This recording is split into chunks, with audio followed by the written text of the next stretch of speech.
लंका में जनक नंदिनी, अशोक वाटिका में वंदिनी है, राक्षसियों से घिरी हुई है। श्री हनुमान जी उस दृश्य को देखकर अत्यंत व्याकुल हुए थे और प्रभु से उन्होंने निवेदन किया कि जनक नंदिनी का कष्ट जो है कहने योग्य नहीं। अब तो आपको विलंब नहीं करना चाहिए और लंका पर आक्रमण करके उन्हें यहाँ लाने का आप एक निर्णय करें।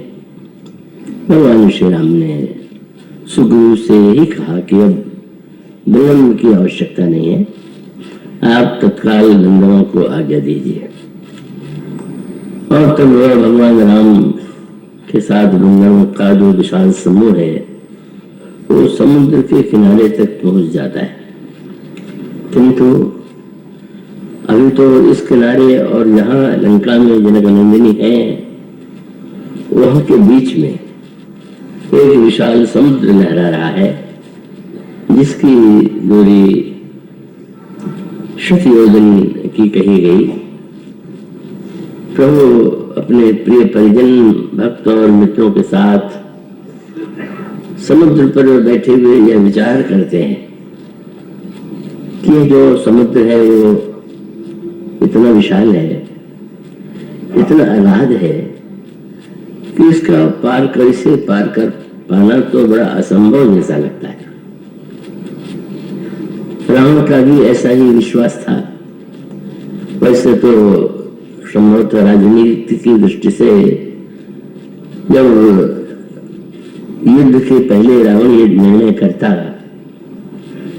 कि वो स्वयं क्यों न समुद्र को पार करके बंदरों की सेना पर आक्रमण करे, पर उसने ऐसा नहीं किया और उसके पीछे उसकी एक मनोभावना थी कि जो समुद्र है इसको पार करना क्या संभव है क्या? हम सेना लेकर के युद्ध करने के लिए उस पार जाएं, हम तो इस पार इतने सुरक्षित हैं कि हमें कोई प्रयास नहीं करना चाहिए। और श्री भगवान श्री राम भी यही कहते हैं कि समुद्र तो दुर्लंघ है, इसे पार कर पाना संभव नहीं है, पर इसे पार तो करना ही है। और आप यह बताएं कि इसे कैसे पार किया जाए। आपके साथ संदर्भ आपके सामने 2 दिनों से जो बात कही जा रही है और इस बार उसका केंद्र बिंदु जो विश्लेषण का है वो है कृपा और पुरुषार्थ। हमारे जीवन के लिए, कल्याण के लिए भगवान की कृपा की आवश्यकता है कि हमें प्रयत्न और पुरुषार्थ भी करना चाहिए।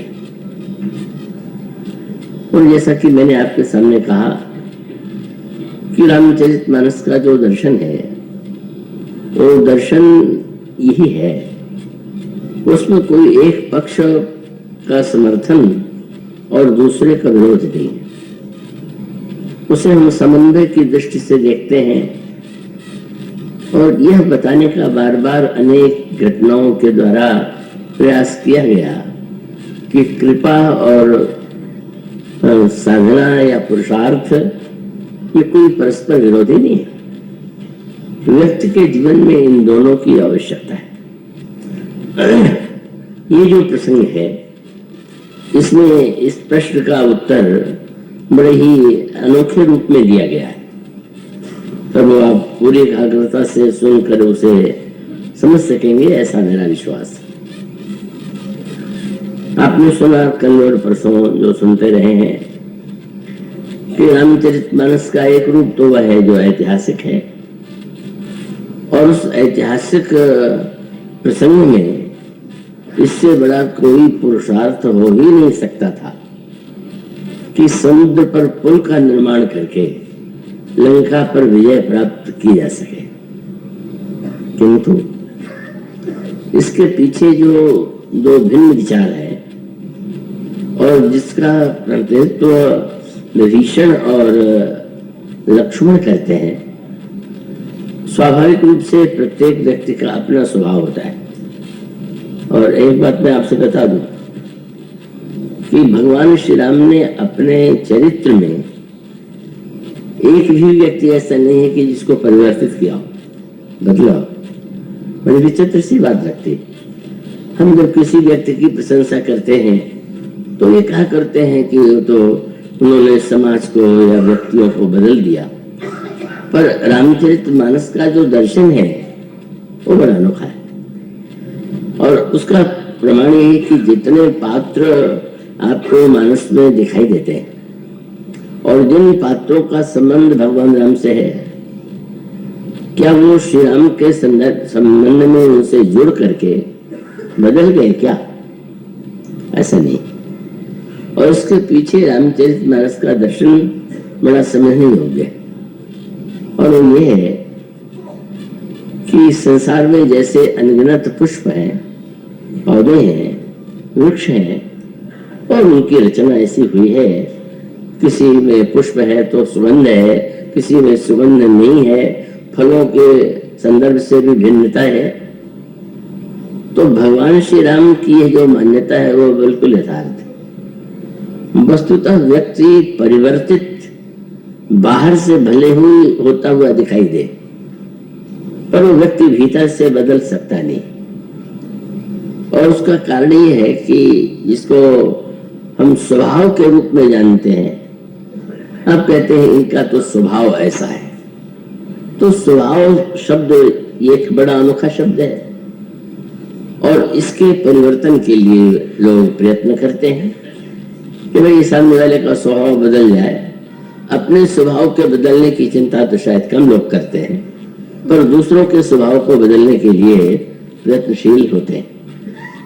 परंतु रामचरितमानस में भी और हमारे इतिहास में भी और ग्रंथों में भी यह बताया गया, ये जो स्वभाव है इसका बदलना अत्यधिक कठिन, असंभव नहीं तो कठिन तो अवश्य है। और इसीलिए वह प्रसिद्ध वाक्य जिसमें कहा गया स्वभावो दुरतिक्रम, स्वभाव तो बदलने वाली वस्तु है ही नहीं। और रामचरितमानस में तो यहाँ तक एक बात कही गई कि अगर एक दुष्ट व्यक्ति संतों के समीप बैठे तो स्वाभाविक है कि जब वहां पर अच्छे कार्य हो रहे हैं तो जिस समूह में आप रहेंगे आप वो कार्य स्वयं भी इसमें सम्मिलित होंगे, करेंगे। पर वहां भी एक सूत्र समझने योग्य, और वो सूत्र क्या है कि खलम करई भल पाई संग। दुष्ट व्यक्ति भी संग पा करके अच्छे कार्य तो करने लगता है, किंतु मिटे मलिन स्वभाव अभंग, भीतर से उसका स्वभाव बदलता नहीं। तो उसको मनोवैज्ञानिक व्याख्या वो की गई। उसका तात्पर्य है कि मनुष्य को भारतीय दर्शन सनातन धर्म में केवल एक ही जन्म के रूप में तो देखते नहीं, और पूर्व पूर्व जन्मों से व्यक्ति के अनेक जन्म होते रहे हैं, ऐसी मान्यता है। तो अब हम जब किसी की व्याख्या करेंगे, जैसे आज भी होता है, आजकल भी जो मनोचिकित्सक डॉक्टर हैं उनकी संख्या बहुत बड़ी है, जो मानसिक रोगों की चिकित्सा करते हैं। तो उनकी चिकित्सा में बहुधा एक नियम है उनका कि वो रोगी को सामने बैठाते हैं और बैठा करके फिर उससे प्रश्न करते हैं, और प्रश्न के साथ साथ का संस्मरण भी पूछते हैं। आपके लड़पन से लेकर के अब तक जो खास घटनाएं हुई हों उसे आप सुनाइए।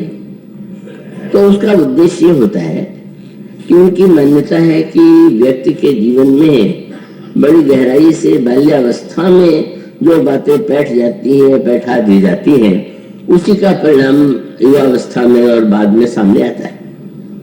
किंतु सनातन धर्म के रूप में जो चिंतन वो है वो ये है कि नहीं, बाल्यावस्था ही नहीं, बाल्यावस्था से पहले भी उस व्यक्ति का जन्म हुआ, और जन्म हुआ तो आप बाल्यावस्था में ढूंढते हैं वो अपने स्थान पर बात ये हो सकती है सही, पर अधूरी बात है। सत्य तो यही है कि वस्तुतः है। इसके लिए मेरे पत्रिका में गोस्वामी ने वाक्य लिखा, कठिनाई ये है स्वभाव को लेकर के कि आपका अगर कोई ऐसा स्वभाव बन जाए और वो दीर्घकाल से बना हुआ हो, और तब उसका स्वाभाविक परिणाम होता है कि आप अपने साधारण आदतों को भी बदल नहीं पाते।